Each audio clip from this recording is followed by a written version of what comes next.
வணக்கம் நேயர்களே.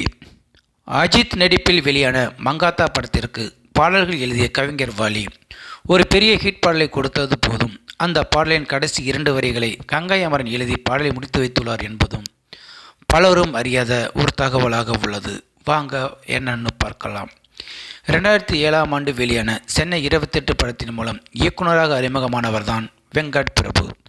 தொடர்ந்து சரோஜா, கோவா என ஹாட்ரிக் வெற்றி படங்களை கொடுத்த இவர் கடந்த 2011ஆம் ஆண்டு அஜித் நடிப்பில் வெளியான மங்காத்தா படத்தை இயக்கியிருந்தார்.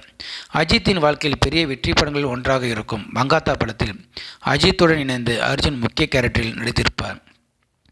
மேலும் த்ரிஷா, வைபவ், அஞ்சலி, ஆண்ட்ரியா உள்ளிட்ட பல முன்னணி நட்சத்திரங்கள் நடித்திருந்த இந்த படத்திற்கு யுவன் சங்கர் ராஜா இசையமைத்திருப்பார்.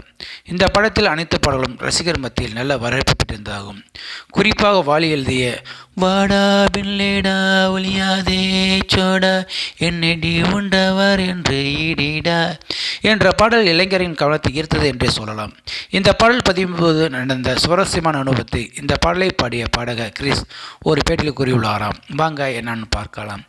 வாடா பின்லேடா ஒளியாதே சோடா என்னடி உண்டவர் என்று ஈடிடா என்ற பாடலின் கடைசி வரிகள் ஆண் பாடுவது போன்று வேண்டும் என்றும் அஜித் சார் பாடி முடிப்பது போல் இருந்தால் சிறப்பாக இருக்கும் என்றும் இவன் சொல்ல, இயக்குனர் வெங்கட் பிரபு இவன் இருவரும் கிறிஸிடம் சொல்லி கவிஞர் வாலிக்கு போன் செய்யுமாறு கூறியுள்ளார்களாம்.